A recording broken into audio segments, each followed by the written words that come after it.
My husband took my business credit card without asking and used it to host a grand party at a luxury restaurant. The text came through at 2 p.m. Hey, reserved Martello's for the whole family tonight. $18,000 should cover it. You used your black Amex? I stared at my screen. My business card, the one tied to my company's operating account, the one he had zero authority to touch. I called him immediately. He answered laughing, relatives loud in the background. Hey babe, can't really talk right now. What did you just do? Relax, I'm at Martello's. Reserve the whole private dining room. It's a celebration. My promotion came through this morning. Assistant regional manager, $4,000 raise. So I figured I'd treat everyone. You should get here in an hour. With my business credit card? Yeah, don't worry about it. Got to go. Appetizers are coming. He hung up. I sat in my car for 5 minutes, hands shaking. This wasn't the first time. Last year, he used my personal card for a $3,000 weekend trip with his friends. Before that, a motorcycle on my credit without asking. Each time, acting like my money was his money, like being married meant everything I earned belonged to him. But this was my business account. I drove to Martello's in silence, running through every conversation we'd had about boundaries, about respect, about asking before making financial decisions. None of it stuck. He still saw me as a walking ATM. When I walked into the private dining room, 30 relatives packed around a long table, wine bottles everywhere, plates of calamari covering every surface. He sat at the head of the table, tie loosened, face flushed, holding court like a king. He spotted me and raised a champagne glass. There she is, everyone, my beautiful wife, the woman funding my success. The relatives cheered. His mother smiled at me like I should be proud. I didn't move. Can we talk? I said quietly. Outside, he waved me off. Come on, babe. Don't be like that. Sit down. Have some wine. You're always so serious about money because it's my business money. Our money, he corrected, grinning at his cousins. What's yours is mine, right? That's how marriage works. More laughter from the table. My face burned. Outside now, he sighed dramatically. Fine, give me 5 minutes. I need to finish this drink. He turned back to his uncle, launching into some story about his new title. I didn't wait 5 minutes. I pulled out my phone, opened my business banking app, and filed a fraud alert. Unauthorized transaction. Suspected card theft. Yes, I'm certain. Yes, file the report. Then I walked back in and stood directly behind his chair. He was mid-sentence when I held my phone over his shoulder. What's that? He said, squinting. That's the fraud alert I just triggered. Your $18,000 charge was declined. His face went white. You're joking. The restaurant called for payment authorization. I told them I didn't authorize any charges tonight. I told them my card was stolen. Complete silence. Every relative stopped mid-conversation. He stood up so fast his chair scraped the floor. Amy, what are you doing? You stole my business credit card. You racked up $18,000 without permission. So I reported it as fraud. His mother gasped. His uncle set down his wine glass. You can't do this, he hissed, grabbing my arm. These are our relatives. You're making me look like an idiot.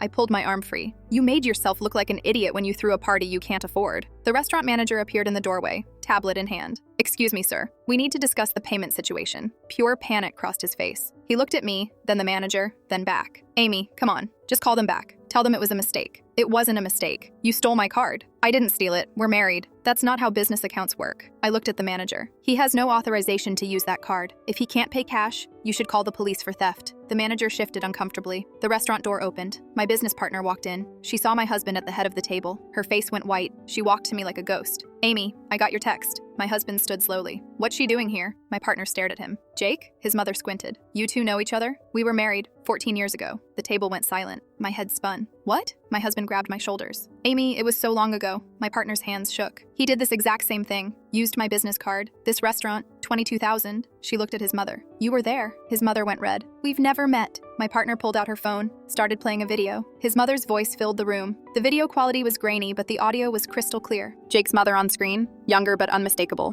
raising a champagne flute at a table identical to this one. Get the Dom Perignon, sweetheart. Claire can afford it. She's doing so well with her little marketing business. The camera panned to show Jake, maybe 25 years old, grinning as a waiter poured $200 champagne. You sure, Mom? Of course I'm sure. You deserve to celebrate. She loves you. She wants to support you. Claire stopped the video. The dining room was dead silent. You could hear someone's fork hit their plate at the other end of the table. Jake's uncle, a big guy with a gray mustache, cleared his throat. That's definitely you, Linda. His mother's face had gone from red to pale in like 3 seconds. That proves nothing. That could be from anywhere. It's from Martello's, Claire said, her voice flat and exhausted. March 12th, 2011. The same private dining room, same tables. I can show you the credit card statement if you want. $22,418. I remember every cent. I pulled out my phone, hands shaking but steady enough. I'd been prepared for something tonight, just not this. You want proof? I pulled up my banking app and switched to the Venmo history I'd screenshot 2 weeks ago when I first got suspicious. 4 payments, all from Jake to your account, Linda. March 14th, 2011, $2,000. March 18th, another $2,000. March 23rd,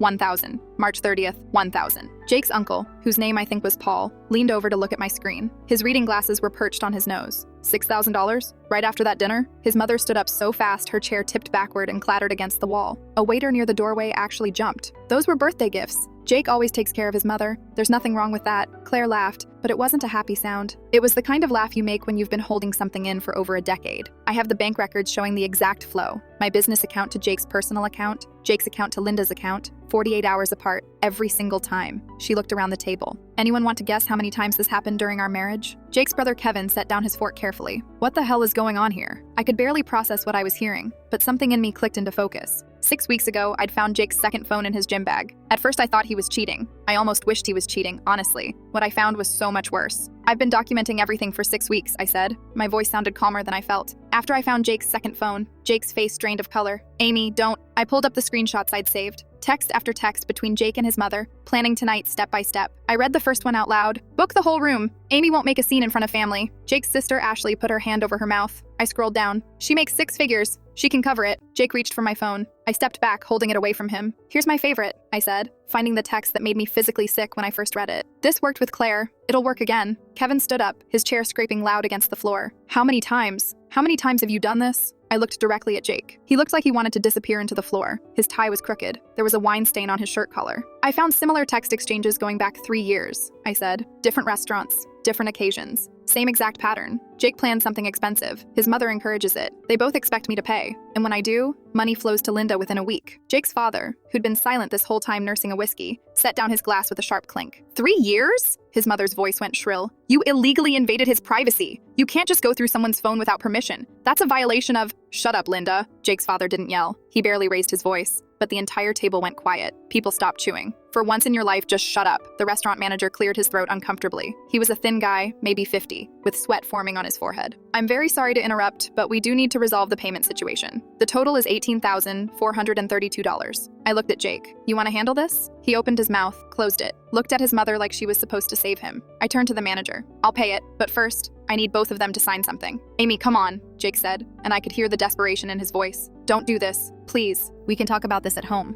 I'll pay the full bill right now if Jake and his mother both sign written confessions admitting to the theft and Linda's profit from it. His mother moved toward the door, her heels clicking on the hardwood. I'm not signing anything. This is insane. I'm leaving. I didn't move. I just looked at the manager. Then I'm telling you to call the police for credit card fraud. Multiple counts across 3 years. She froze mid-step, one hand on her purse. Your choice, I said. Sign a piece of paper, or explain to the cops why you encouraged your son to commit fraud. Again, the manager looked deeply uncomfortable. He tugged at his collar. Ma'am, if the card was genuinely stolen, we are required to file a police report. Linda spun around, purse clutched to her chest. She pulled out her wallet with shaking hands and slapped a credit card on the table. It skidded across the white tablecloth, knocking over someone's water glass. Fine, I'll pay for it myself. Problem solved. The manager picked up the card, walked to the payment terminal by the door, and swiped it. We all watched. The machine beeped. Declined, he said quietly. Her face went red. That's impossible. Try this one. She threw another card at him. It hit his chest and fell to the floor. He picked it up without comment. He swiped it. Also declined. Jake pulled out his own wallet, hands fumbling so bad he dropped it. Credit cards spilled across the floor. He scrambled to pick them up, tried the first one. Declined. Second one. Declined. Third one. Declined. Linda's hands started shaking. I don't understand. I just used that card yesterday, at the grocery store. It worked fine. I almost felt bad. Almost. I called your credit card companies this afternoon, I said. Reported suspected fraud on Jake's cards since he'd been using them to pay you without any clear reason. Unusual transfer patterns, you know. Jake stared at me like I'd shot him. You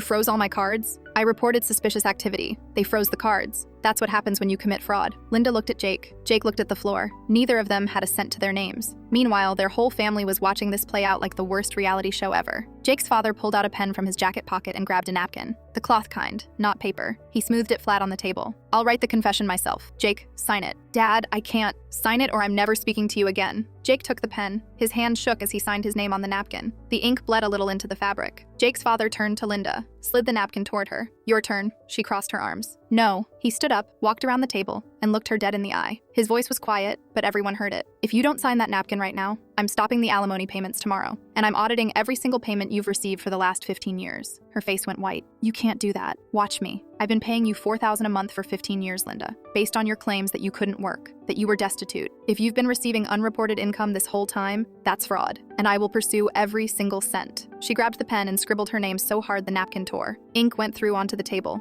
I pulled out my phone and took a photo of both signatures, made sure the flash was on so it was clear. Then I turned to the manager. I'll pay the full bill, $18,432. I want everyone here to remember exactly how much Jake and his mother tried to steal from me tonight. I met eyes with each family member still sitting at the table. Kevin looked disgusted. Ashley had tears running down her face. The cousins wouldn't look at me. Jake's aunt was staring at Linda like she'd never seen her before. I handed my business card to the manager. Run it. As he processed the payment, Kevin stood up and walked past Jake without looking at him. He stopped at the door, turned back. You're disgusting, both of you. He left. Ashley followed, then the cousins, then the aunt and uncle. Within 2 minutes, half the table had cleared out. The remaining relatives sat there in uncomfortable silence, picking at their food. I drove home in silence, gripping the steering wheel so tight my knuckles went white. I thought I'd feel victorious. Powerful even. I just felt tired, bone deep exhausted. When I pulled into my driveway at almost 10 p.m., Linda was already sitting on my porch, at my house. I sat in the car for a full minute, debating whether to just reverse back out and go to a hotel, but this was my house. I paid the mortgage. I got out. She stood up as I approached. We need to make a deal. I unlocked my front door, didn't invite her in, just stood in the doorway. What kind of deal? You destroy those confessions and the phone screenshots. All of it. I'll convince Jake to sign divorce papers with no financial claims. Clean break. You never hear from us again. I almost laughed. And if I refuse? Her expression hardened. Her eyes went cold. Then I'll make your life hell. I'll call every single one of your business clients. I'll tell them you're unstable, that you embezzled from your own company to frame Jake. I'll tell them you're a liar and a thief. I'll destroy your reputation until you can't get a client to return your calls. I leaned against my doorframe. You already tried that. She blinked. What? I pulled out my phone and played a voicemail from earlier that week. Her voice, slightly slurred, clearly angry. Amy, you need to drop this fraud report or I swear to God I will destroy your reputation.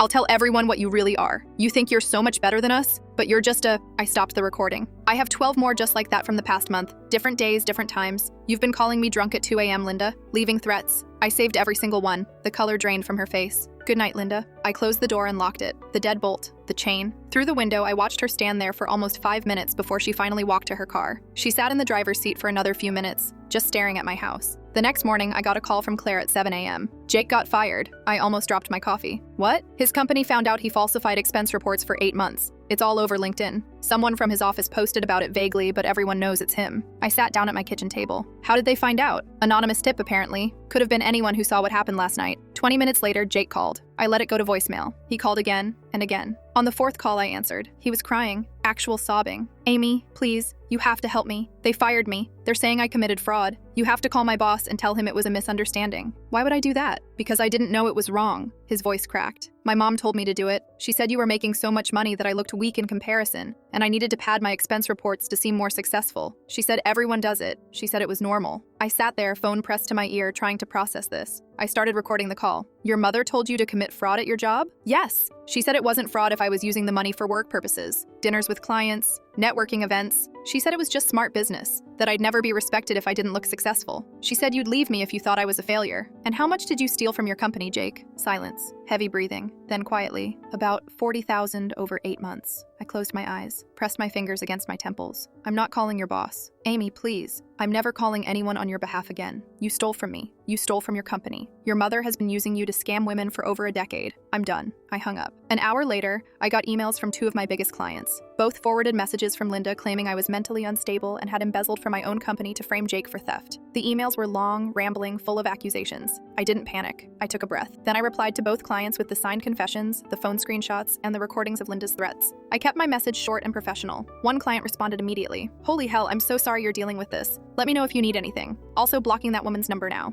The other client wrote back within an hour. I've been through something similar with an ex. You're handling this better than I did. Also, FYI, I'm blocking Linda's number and reporting this to LinkedIn for harassment. This is unacceptable. That afternoon, one of my clients, a guy named David who runs a tech startup, posted something vague on LinkedIn about family members weaponizing business relationships and the importance of protecting abuse victims. He didn't name names, but he didn't have to. 3 more clients reached out offering support. 2 of them shared their own stories of partner financial abuse. One woman told me her ex-husband had stolen from her for 5 years before she caught on. I wasn't alone. I thought maybe that would be the end of it. That Linda would back off, lick her wounds, leave me alone. I was wrong. The next day, Jake showed up at my office with his mother. It was 2 p.m. My assistant Jordan tried to stop them, but they pushed past her into the lobby. Linda's voice echoed off the marble floors. You're a vindictive liar. You're ruining my son's life over a misunderstanding. I was in a meeting with 2 potential clients. I heard the shouting through the glass walls. I pulled out my phone and started recording. You stole from him. Linda screamed. Her voice was hoarse. You manipulated him, and now you're spreading lies to destroy his reputation. My employees stopped working. Everyone was staring,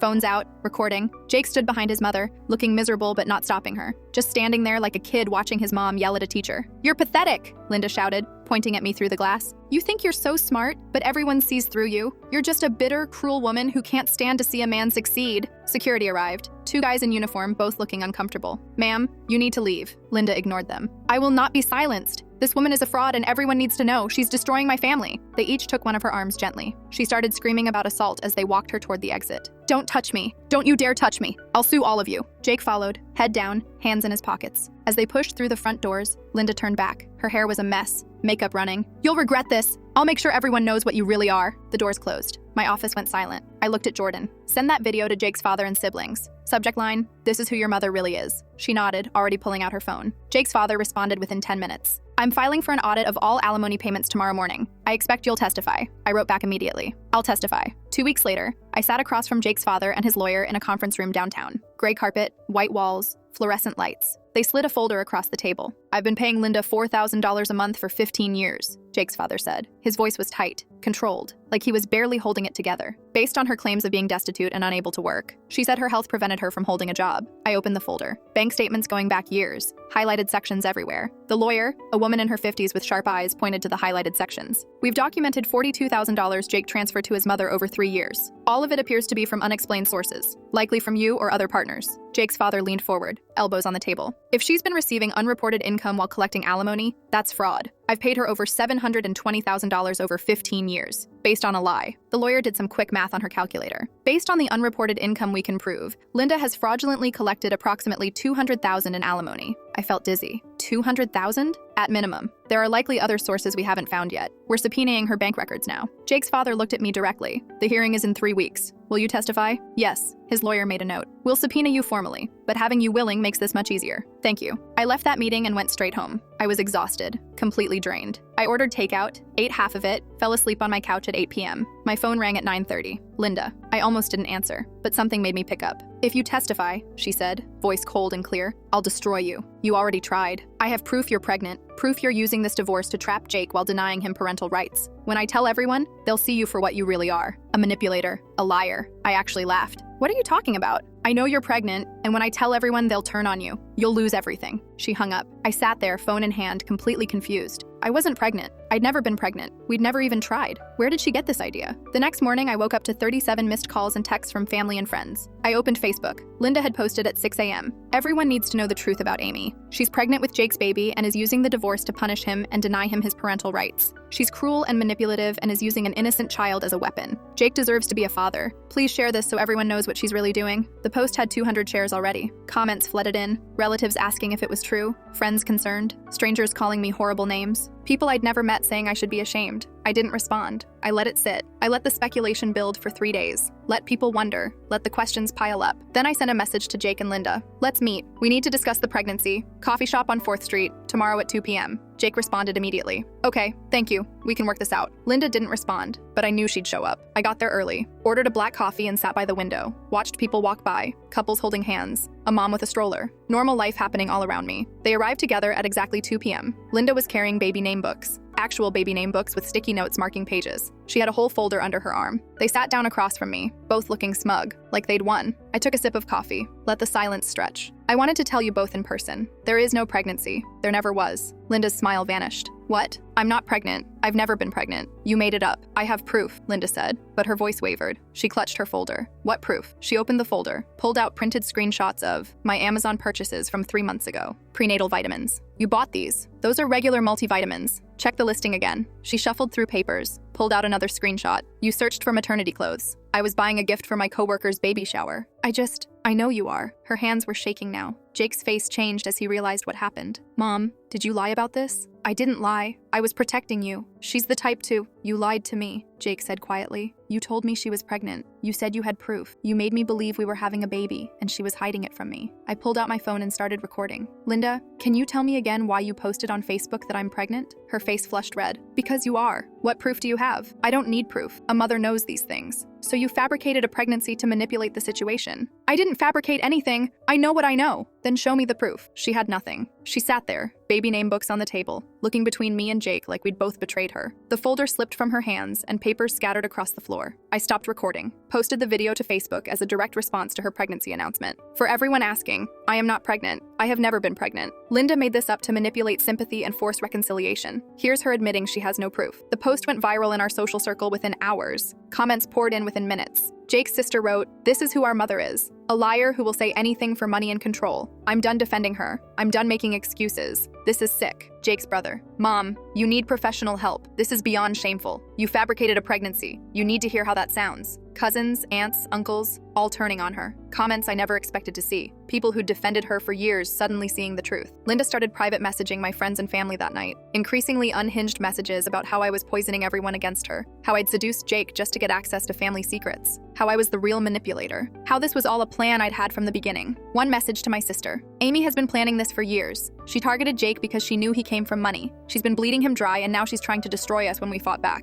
Another to my best friend. "She's mentally unstable. She needs help. Please talk to her before she hurts more people." I screenshot every single message, created a folder on my computer, labeled it Linda Evidence, sent it to Jake's father's lawyer. "Evidence of continued harassment and mental instability," I wrote in the email. The lawyer responded within an hour. "This helps significantly. She's building our case for us. Thank you." The alimony hearing was in a courthouse downtown. Small room, wood paneling, an American flag in the corner. Just a judge, the lawyers, Jake's father, Linda, and me. Linda had chosen to represent herself. She sat at the defendant's table with a stack of papers, looking defiant. The judge seemed tired before we even started. He was maybe 60, reading glasses perched on his nose. I took the stand and testified about the Venmo payments, provided copies of the signed confessions, explained the pattern of Jake transferring money to his mother immediately after using my cards. The lawyer walked me through everything. And how many times did this happen? At least 15 times over 3 years that I have documentation for. Possibly more. Linda cross-examined me herself. She stood up, smoothing her skirt. "Isn't it true that you seduced my son specifically to get access to family money?" I blinked. "What family money?" "Our family wealth, our assets. You targeted him. Your ex-husband is sitting right there because you're fighting about alimony." "What wealth?" the judge interrupted. "Ms. Linda, do you have evidence of this claim?" She didn't. "Then you orchestrated this entire situation," Linda continued, voice getting louder, "to destroy us when Jake discovered your scheme. You're a con artist." "What scheme?" "You know what you did. You stole from your own company to make it look like Jake stole from you." The judge sighed. "Ms. Linda, if you don't have specific evidence, please sit down." She kept going. "She manipulated my son. She got into his head. She turned him against his own family.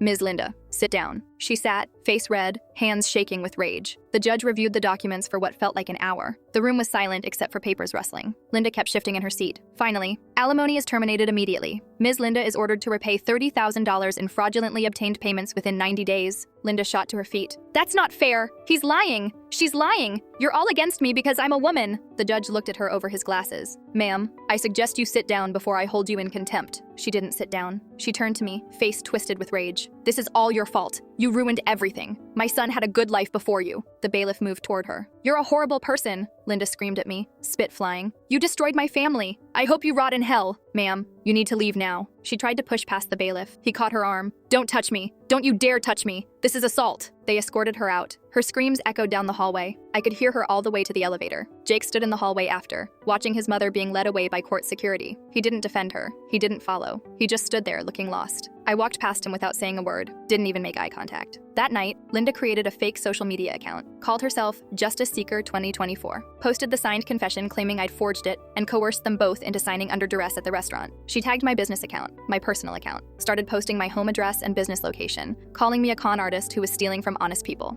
My lawyer sent a cease and desist the next morning. Linda ignored it. She escalated, posted my daily schedule, where I got coffee every morning, where I parked my car, what gym I went to, called me a thief who was stealing from honest, hardworking people. I filed for a restraining order. At the hearing, I presented 6 weeks of documented harassment. The texts, the voicemails, the social media posts, the messages to my clients, everything. The judge granted a full no-contact order. No calls, no texts, no social media contact, no approaching within 500 feet. Linda violated it within 12 hours. She showed up at my office the next morning at 8 a.m., screaming in the parking lot that I'd stolen her life, that I'd destroyed her family, that I was a criminal, and everyone inside my building was complicit. Jordan called the police. When they arrived, Linda was pounding on the glass doors, shouting that I was a con artist and everyone needed to wake up and see the truth. They arrested her right there in the parking lot. I watched from my office window on the 3rd floor as they put her in the squad car, still screaming. Her voice was hoarse. People were filming on their phones. 3 weeks later, Jake appeared at my house. It was late, almost 9 p.m. I'd just gotten home from a 14-hour workday. I saw him through the peephole standing on my porch. He looked horrible. Unshaven, wrinkled clothes, eyes red and swollen.